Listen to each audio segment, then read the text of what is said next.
And let's get started. The first one is personal development. Now, in illustrating personal development, Mr. Schoaf, my teacher, started with money. You know, money's not the only place to start in talking personal development, but it's where he started, so let me share the thoughts he shared with me back then. Let me share them with you. Here's the best lesson I can give you on economics. It's very simple. We get paid for bringing value to the marketplace. That's about as simple as I can put economics. We get paid for bringing value to the marketplace. Now, it takes time to bring value to the marketplace. However, we do not get paid for time, so we cross that out. Mistakenly, the man says, I'm making about $20 for an hour. Not true. If that was true, you could just stay home, right, and have him send your money. So that's not true. We don't get paid for time. We get paid for value brought to the marketplace. Now, since that's true, here's one of the key questions of my talk to you today. Is it possible to become twice as valuable to the marketplace and make twice as much money in the same time? Is that possible? The answer is yes. Could you become 3 times as valuable as you might be right now to the marketplace and make 3 times as much money in the same time? And the answer is yes. 5 times, 10 times? Of course. America is unique. It's a ladder to climb. It starts down here, let's say, at $5 an hour, and it keeps going up. Top income last year, $80 million. The guy who runs Coca-Cola. Now, that's a heck of a ladder. That's why everybody wants to come here, right? The boat people are not headed for Vietnam. People haven't plotted and schemed for 50 years saying if I could just get to Poland, everything would be okay. Not true. Everybody wants to come to America. And the reason is because we've got the best wind ever blowing in our favor. We've got the best economic opportunity anybody's had in 6,500 years. And all you have to do is understand it and take advantage of it. Now, there's some key questions to ask here. Why would the marketplace pay someone only $5 an hour? Very simple answer. They're not very valuable to the marketplace. Now, we must underline to the marketplace.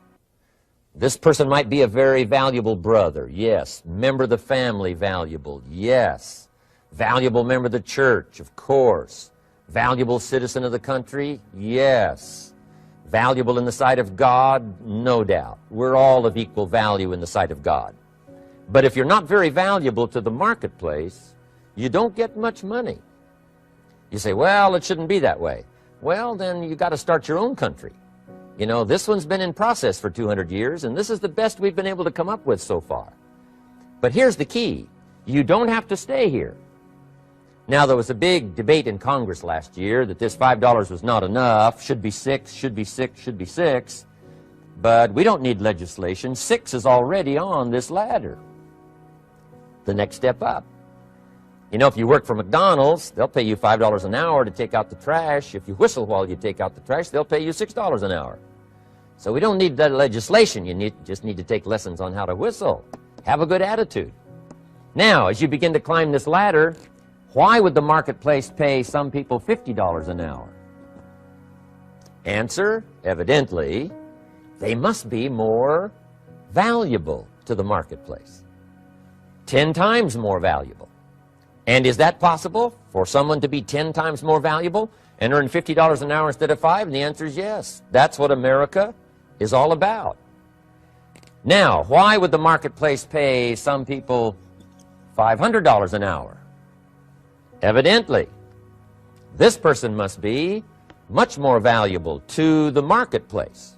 That's what's important to understand, to the marketplace. And would the marketplace pay one person $80 million for 1 year's work? And the answer is, of course. If you helped a company make $1 billion, would they pay you $80 million? I'm telling you, it is possible. And that's why America is so exciting. That's why this financial ladder is so exciting.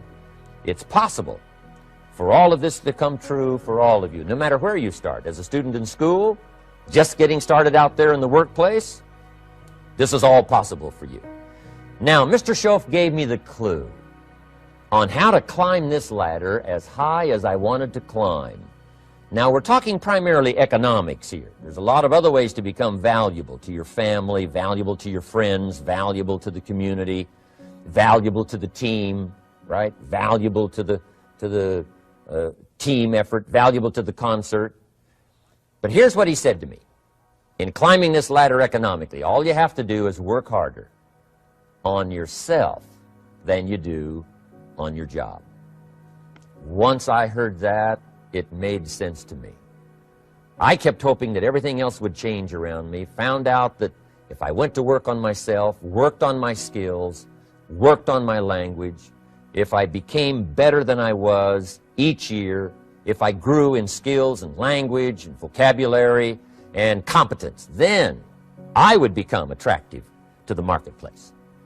Not very long ago, a company called me and said, Mr. Rohn, we're expanding internationally. We'd like to have a bit of your expertise to help us. Would you give us a bit of your time? We'll add some millions to your fortune. And I said, okay. And I thought later, isn't that interesting they would call me? Then my second thought was, of course they'd call me. Who else would they call? I can get the job done. Now, what a contrast for me, farm boy from Idaho, raised in obscurity, parents of modest means, broke when I was 25. How come I would get a telephone call and someone offer me a lot of money to help them in expanding around the world? Simple answer, evidently. Something happened to me between age 25 and where I am today. And I can tell you where it all started. From my teacher, Mr. Schoaf, who said to me, we don't have to change what's going on out there. That's the wind that's blowing. All we have to do is change what's going on in here. And now there's several ways to do that on personal development. And let me give you those ways. Here's the first one. We must learn from personal experience. Pretty simple. Learn from what happens to you. Take a look back over the last few months. Did you make some mistakes? How could you correct those for the future? Take a look back over the last year. Have you done it right or done it wrong? Let's correct it for the next year. Learn from your personal experience. Mr. Schoaf asked me when I first met him, he said, Mr. Rohn, how are you doing? You've been out there now 6 years. And I said, I'm not doing very well. He said, I suggest you not do that anymore. What a simple, swift analysis to my situation. He said, if you keep doing it, the next 6 years will be like the last 6. You don't want that to happen. Let's make the changes. So learn from your personal experience. Now here's number 2, why I came to share this video experience with you today. And that, I call it OPE, other people's experiences. That's me, other people. That's your teacher, other people.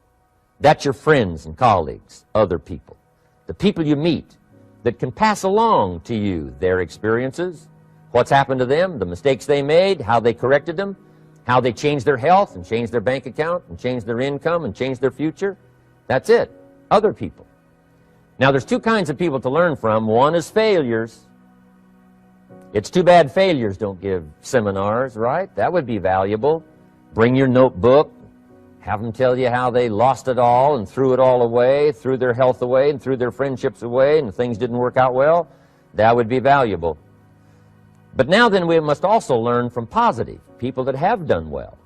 They've got the health, and so we ask them, how did you become so healthy? They've got the skills, so we ask them, how did you become this skillful? They've got the income, so we ask them, how did you get here in such a short period of time? So now here's what's important in personal development. In learning from other people, we learn, number 1, by observation. We learn what we see. We watch people that are successful in what they do. In sports, we watch their disciplines. In business, we watch their disciplines. By observation, what we can see. The reason I created this video was something that you could see someone's experiences translated for you. Second, we learn by what we hear. I've got some of my lectures on cassette tapes, so you can take them with you wherever you go and learn by listening. Turn your car into a mobile classroom and listen. And then listen to the sermon on Sunday morning. Listen to the lectures. Listen to the teacher. Listen to someone who's got something good to say. And then number 3 is vitally important on personal development, and that is read all the books you can possibly read in your lifetime. Mr. Schoaf got me started on my library. I've got one of the better libraries.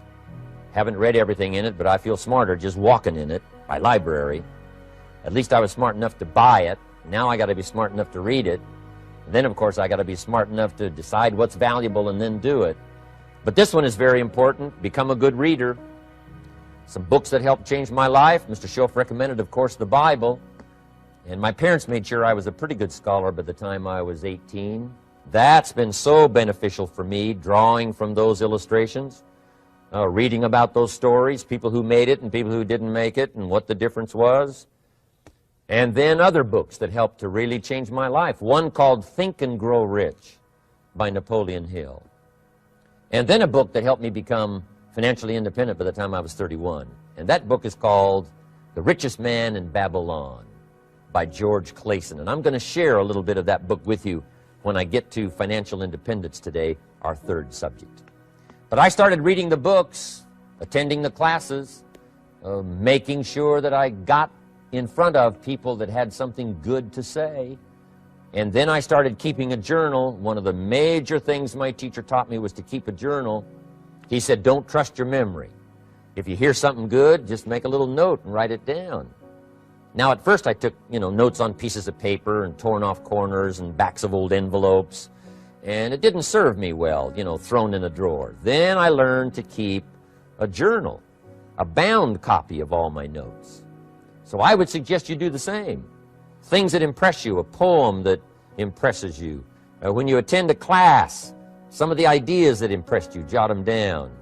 You read something in a magazine, right? Some ideas, take those out, put them in your journal. Keep a good journal the rest of your life. This will serve you well. My journals make up a significant portion of my own library. And if you saw my library and saw my journals, I tell you what you'd have to say. This is the library, and these are the journals of a very serious student. No wonder Mr. Rohn is invited to lecture and speak on his experiences around the world. So I want the same thing to happen to you. Value captured that you can resort to later, go back over it and review it, and let it become valuable to you. So that's my first subject, personal development. Work harder on yourself than you do on your job. Develop the skills, learn the lessons, take the classes, absorb all that is being taught to you these days. And then later on, of course, you can sort it out, what's valuable to you and how to refine it for your business and for your life and for your future. But the main thing is to get it and start this process of personal change, personal development. And let me say it one more time. If you will change, everything will change for you. You'll never be the same. You'll keep growing.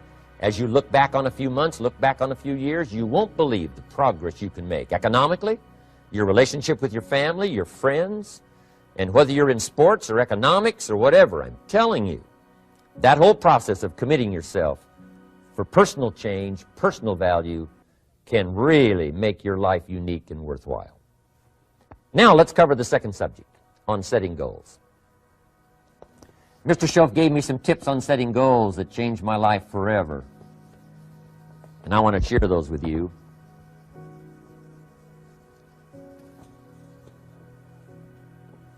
So let's talk about setting goals, and I also want to tie it to personal development. And you'll see how I'm going to do it as I progress here. Setting goals. We need to take a look into the future. There are 4 things to consider in terms of attitude. One is how you feel about the past. Best advice I can give you on that is treat the past as a school. Let it teach you the mistakes you've made, the things that went wrong, the things that didn't work. Don't use the past as a burden to carry, and don't use the past as a club to beat yourself to death. Past losses, past failures, past mistakes. But let the past be a school. Tough school maybe. We've all been through some tough stuff. So if you feel good about the past, draw from it for experience and let it teach you. Then next is how you feel about the future. We've got to have the future well designed. The future is called the promise. And here's what we teach in our leadership series. The promise of the future can be an awesome force for your own future. The promise of the future, designing the future. There's two ways to face the future. One is with apprehension, and the other is with anticipation.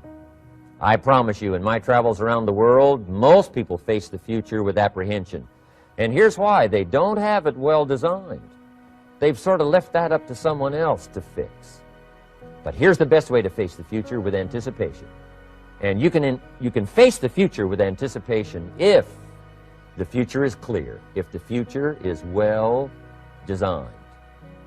And I would like to have you consider some thoughts with me that help me to really change my future by giving it some thought and some consideration. And here it is. In setting goals, it's very simple. Number one, decide what you want. You just take a little time. You sit down and say, what do I want?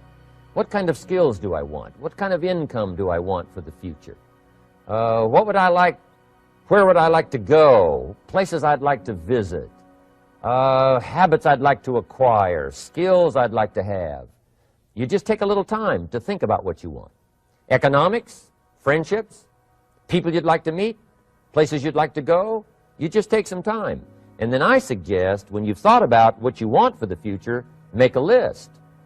Just jot it all down. It's really a very simple process. And then here's number three. Keep all the old lists. I'm telling you, this served me so well, keeping my old list of goals. I look back now 10, 20 years ago at goals I set, lists I made, and I smile now because here's what I thought was so important, 20 years ago. Now some of those things aren't even on my list. I've got a new list. I've grown. I've changed. I've matured. But I give you that advice. Decide what you want. Number two, write it down. Number three, keep the old lists. And then here's number four. When you get something that's on one of these lists, check it off. Part of the fun of having a list is checking it off. And then if you can add some drama to checking it off, see, that's what really helps. I set a goal to go to Spain many, many years ago. And when I finally made my first trip to Spain, I had that journal with me that had that list in it. And while I had my journal on my lap, waiting for the wheels to touch down in Madrid, I waited until the wheels touched the runway, and I checked it off. Just adding a little drama. So, part of the fun of having a list is checking it off. Now, here's what's important about the lists and designing your future. If the future gets clear, the price gets easier. Because you got to remember, for every promise, there's a price to pay.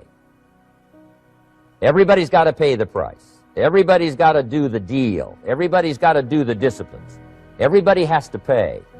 But here's what I've discovered. If the promise is clear and powerful, the price is easy to pay. The price is some classes. The price is a few books. The price is a few disciplines. The price is finding something that'll make your life better, make you grow, make you change, make you develop. So the first part of the key is to design the promise. Then, what is the price to pay? I'm telling you, the price will be easy. Anybody in my audience can pay it, no matter where you are, where you come from. Color doesn't matter, religion doesn't matter, where you grew up doesn't matter, circumstances don't matter. I'm telling you, if you'll make the promise of the future clear for yourself, the things you want, the places you want to go, the things you want to have, the person you want to become, the skills you want, the homes you want, the future you want, the friends you want, all of the values of life that you could possibly want. If you'll make that clear, make those lists, and be serious about it, I promise you it's an easy price to pay. Anybody can pay it. And the best advice I can give you is, if I can do it, you can do it. Farm boy from Idaho, raised in obscurity, I changed my life, turned it upside down, turned it all around, found economics, found future, found promise, and if I can do it, you can do it. So, start setting your goals and see if you can't get a better excitement going for the things you want to accomplish for the future. Now here's my third subject, and that's called financial independence. Oh, by the way, before I get to financial independence, let me cover one more point. One of the major reasons for setting goals is for what they make of you in achieving them. My teacher advised me when I first got started at age 25, he said, Jim, why don't you set a goal to become a millionaire?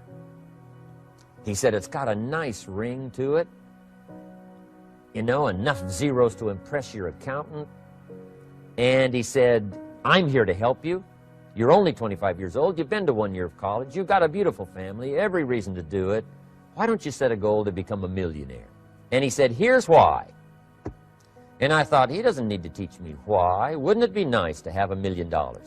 He said, no, then you'll miss it. He said, here's why. For what it will make of you to achieve it. I'm telling you, that statement changed my life. Set the kind of goals that will make something of you to achieve them. He said, now, once you become a millionaire, what's important is not the money. I thought, that's kind of strange teaching. He said, honest, it isn't important. He said, you could just give the money away. Now, I did better than that. I lost it all. By the time I was 31, I was a millionaire. By the time I was 33, I was broke. And I'll tell you a little bit about that story later. But when I lost all my money, guess what? I found out Mr. Schoaf was right. What was valuable was not the money. What was valuable was what I became to earn the money. The skills I had, the knowledge I had about the marketplace, the values that I had going for me. They were more valuable than the money. And here's an important statement to remember. It's not what you get that makes you valuable. It's what you become. So part of the key here is to set the kind of goals that will make something of you. Don't set them too low so that you don't have to grow and you don't have to read and you don't have to try and you don't have to stretch. Don't set them too low. And then don't sell out. Don't go for something that's going to cost you your virtue or cost you your values or sell out your principles. There's a good middle road here to follow. Goals that will inspire, goals that will help you grow, change, develop, and become better than you are. Okay. Now let's talk about financial independence. How to become rich by 40, 35 if you're extra bright, much sooner if you find an opportunity like I did. Let me show you how I did it. Financial independence. First of all, I like the phrase financial independence. Some people are a little bit concerned about using the word becoming rich or becoming wealthy, and I can understand that. I struggled a little bit with this. Is it okay to go for becoming rich, go for becoming wealthy? And maybe that's a bit too strong a word or strong a term. So here's what I've come up with that I think is comfortable for me, and that is how to become financially independent. I think it's every person's heritage here, especially in America, to become financially independent. Now, let me give you my definition of financial independence. Financial independence is the ability to live from the income of your own personal resources. Financial independence. Now, it depends on how you want to live. If you need $2,000, $3,000 a month, if you need $4,000 or $5,000 a month, if you need $10,000 a month, some people may need, $100,000 a month. But whatever you would need to live, and you could earn that living from the income of your own personal resources, that's what I call financial freedom, financial independence. And let me show you how to acquire it. If you start at age 15, between ages 15 and 35 is 20 years. And in my personal opinion, based on my own studies and my own experience, 20 years, in my opinion, is enough time to become financially independent. If you're not, you don't live in the wrong country. Probably what's happened is you have the wrong plan. And it's easy to be a nice person with the wrong plan. I found that when I was 25 years old. I was broke at age 25, and I was a nice guy. You would have liked me. But I'm telling you, my plans up until then, especially my financial plan, left me broke. I totally changed it the next 6 years, and I became financially independent. So I know what I'm talking about. It is possible in a reasonable amount of time, 15 to 35, whatever, 20 years' time, enough time. You can do it in a much shorter period of time, like I did if you want to. But this is a reasonable enough time. But here's number one. First of all, you got to have the right philosophy.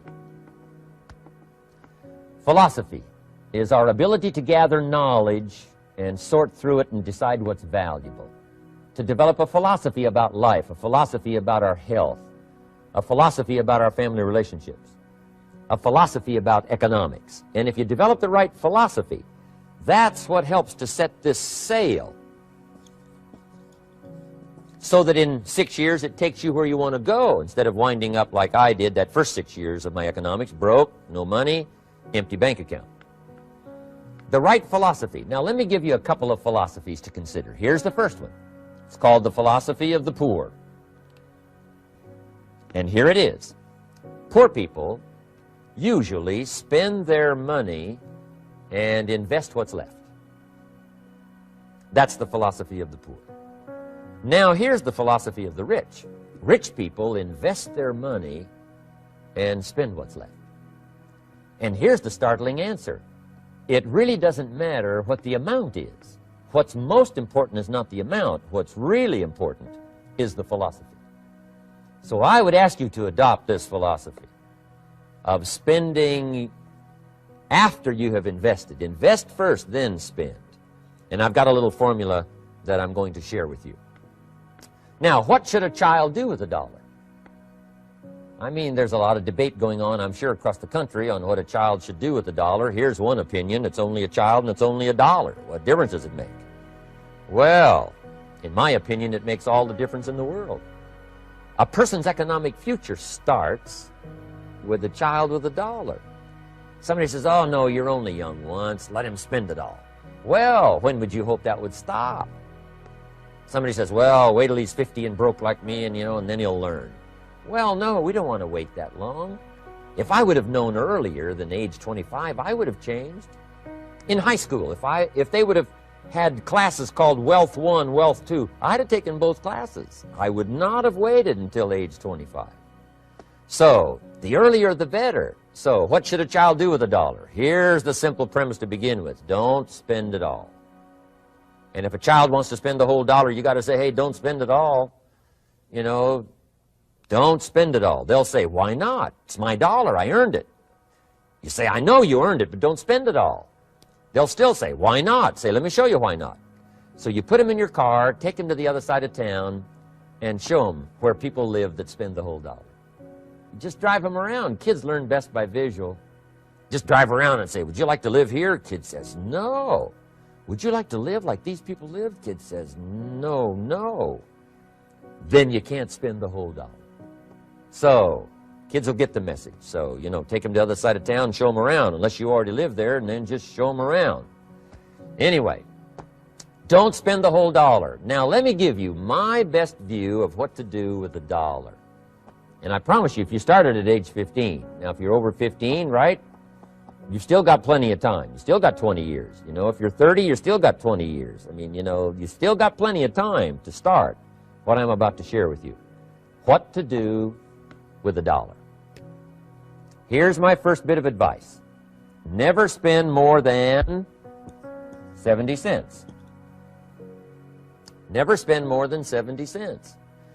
Now, you got to pick some number, and the number you pick is going to be determined by your philosophy. It's going to be determined by what you've been taught or your experience teaching yourself. When I first met my teacher, Mr. Schoaf, I was at about 110% of each $1. I'm down at budget finance, hawking my furniture and my car one more time. And then I learned a whole better formula for financial independence. Number one, don't spend more than 70 cents. Now, kids say to me, well, okay, what do I do with the other 30 cents? And here's what I teach them. 10 cents for charity. Charity or church, or helping people that can't help themselves. 10 cents to support worthy projects. Projects that you feel good about. 10 cents out of every $1. It's called being generous with part of what you've taken out of society. Now, in my opinion, nothing teaches us character better than generosity. No class, no teacher, no book teaches character better than generosity. And the best time to start is when the amounts are small. And I know if kids learn these lessons well, they'll give a dime out of $1, help people that can't help themselves, support worthy projects. Or if you belong to a church, they teach tithe, piece of. That's very important. Now, because when the amounts get larger, sometimes it's a little more difficult. Giving 100,000 out of 1,000,000, someone says, oh, if I had 1,000,000, I'd give 100,000. I'm not sure. That's a lot of money. So the time to start is when the amounts are small. 10 cents out of the dollar. Okay, next 10 cents I call active capital. Active capital means do something to make a profit. Active capital. Set aside a portion of your income. Wages are okay, but I'm telling you, wages will make you a living. Profits will make you a fortune. So set aside part of your income as capital, called active capital. Any kind of project you can possibly think of, you can possibly come up with. I'm going to write a new book, I think, for kids. I think the title is going to be, Of Course Kids Should Pay Taxes. It's kind of an interesting title. In California, kids do pay taxes. When a child walks into 7-Eleven, buys something that costs $1, the proprietor says, give me 7 more pennies. And the child says, hey, what's these 7 pennies for? And the proprietor says, that's the taxes. Kid says, well, hey, I'm only 8 years old. Proprietor says, congratulations, you're my youngest taxpayer. Give me the money. So in California, where I live, kids do pay taxes. Big question is, should they? And my book will answer that question. Of course, kids should pay taxes. Nothing is for free. If you want to ride your bicycle on the sidewalk instead of in the mud, you got to pay the 7 pennies. Nothing is free, so we all have to pay. So, 10 cents out of your living, out of the money you earn, set aside for capital. Capital to try your best to show a profit. And in my book, it's going to be all kinds of ways kids can make money, right? 2 bicycles, one to ride and one to rent. I mean, you know, it doesn't take long to figure out some enterprise that'll start making a profit. Then you must jot this down if you're taking notes. Profits are better than wages. 1, you can't usually start wages until you're about 16, 15, 16. But you can make a profit long before you're eligible to start earning wages. And then there's no limit to profits. And they can double and triple and quadruple. You know, there's no limit. It's incredible how fast profits can grow. So profits are better than wages. Wages make you a living. Profits make you a fortune. Now, the third 10 cents is vitally important. I call it passive capital. Capital you let somebody else use. A financial institution, stocks and bonds, mutual funds, whatever. Let someone else use it. You furnish the money. They use it to make a profit, but they pay you for the use of it, called interest. And here's one of the things that'll make you financially independent fairly quickly, and that's called compound interest. And this is how you get it. Letting someone else use a portion of your money, your substance. They show the profit, they pay you interest. And this passive capital, I'm telling you, over a sustained period of time, if you'll develop this little 10, 10, 10, and 70, especially starting at age 15, I'm telling you, by the time you're 35, you will be financially independent. You'll have the ability to live from the income of your own resources. And then one more point on passive capital. There's a Bible philosophy. I'm an amateur on the Bible.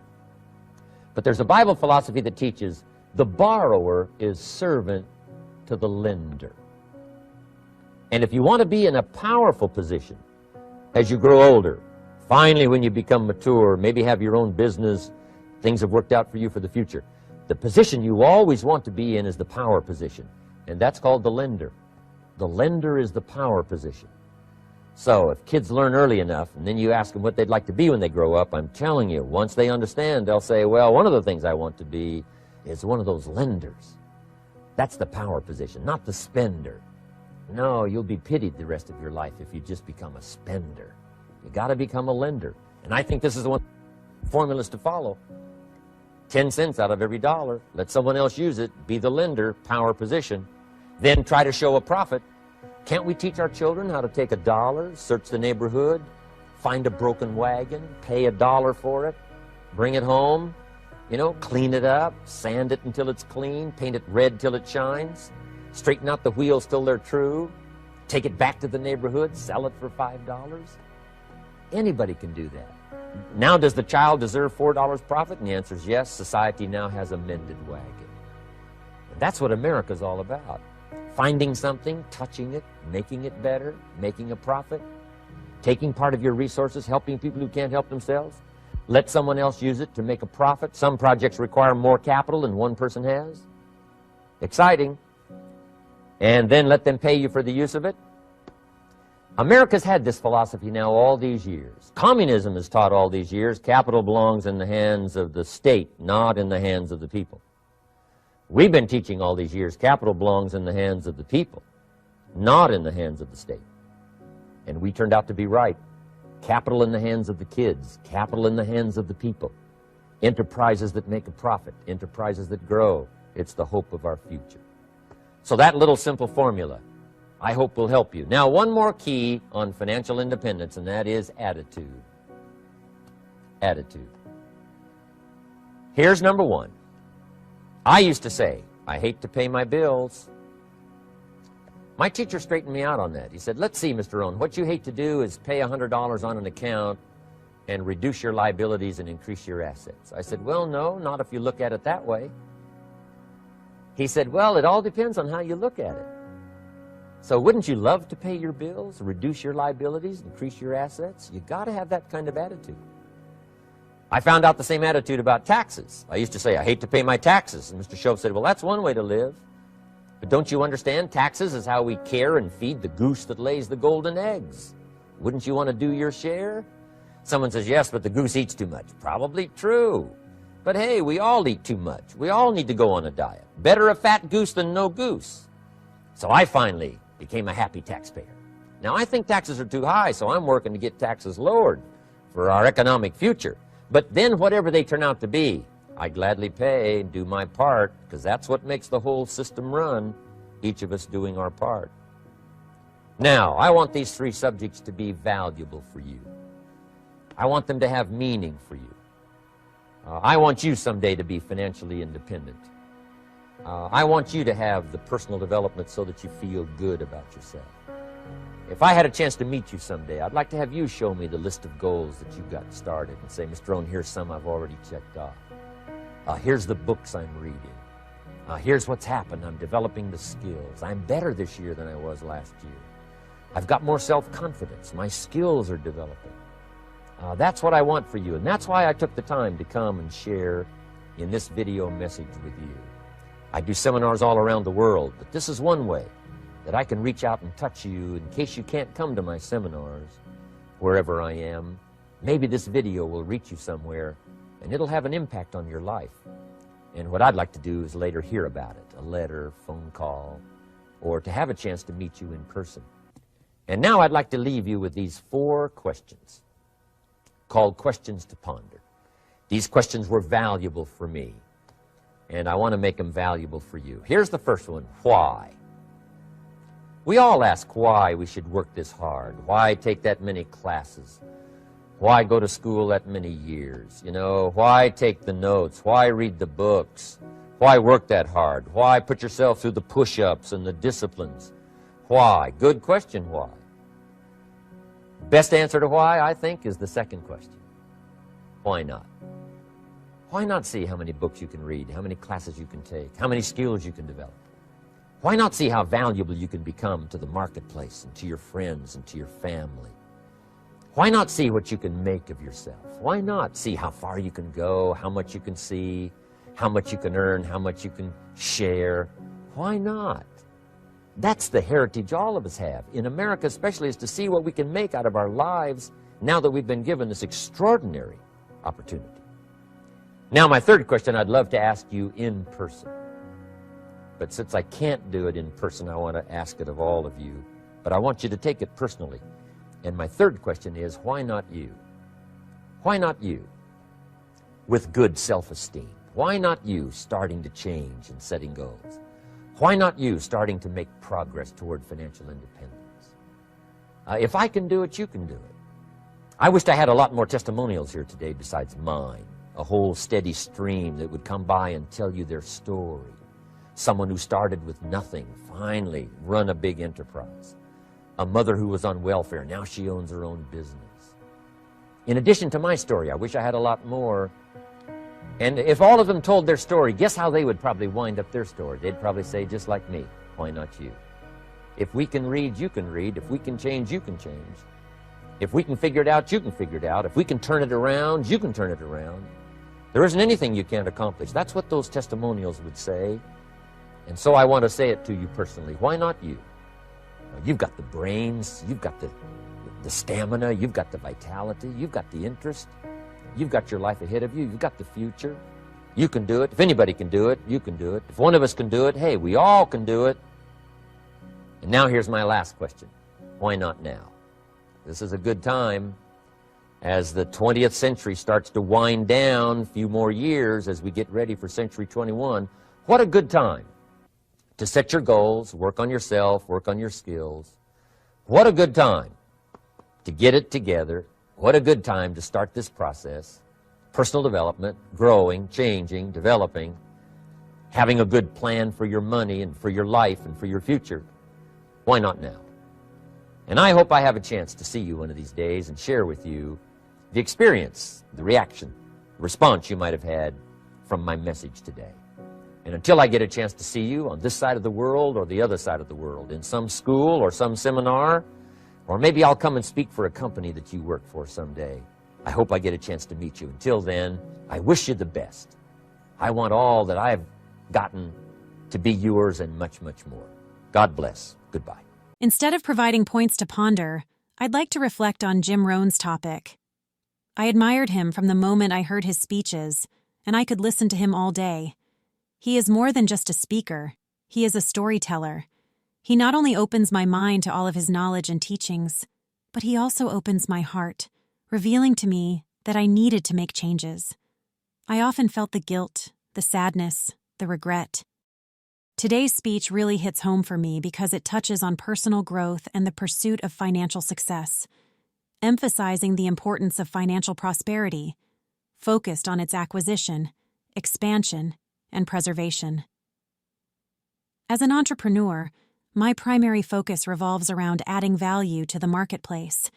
This involves either identifying and addressing existing problems through my products or services, or sometimes creating a demand for what I offer. Despite this, I acknowledge a deficiency in self-discipline. Regrettably, I've approached my ventures with a mindset akin to gambling.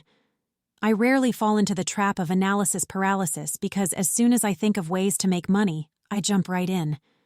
While my endeavors have often yielded returns, I find myself constantly seeking new opportunities. I can't shake the feeling that there's always something bigger and better out there.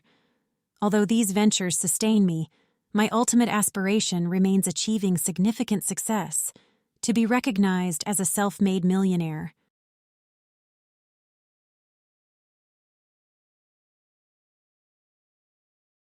Given that I haven't reached my full potential yet, can I conclude that I haven't contributed much value to the marketplace? Sometimes it weighs heavily on me, pondering what more I need to accomplish.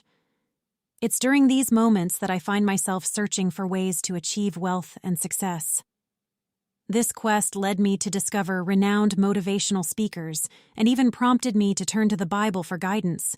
I stumbled upon advice like, work harder on yourself than your job, which initially sounded simple. Read books, listen to tapes or watch videos, and attend seminars. However, the reality is far from easy. Despite my efforts, there are still inner battles that hold me back. This is why I've gravitated towards creating this YouTube channel, as it embodies the culmination of my ongoing struggles and endeavors. Every day feels like a battle, hoping that tomorrow brings me a step closer to my dreams, like the Israelites wandering in the desert for 40 years, hoping to reach the promised land.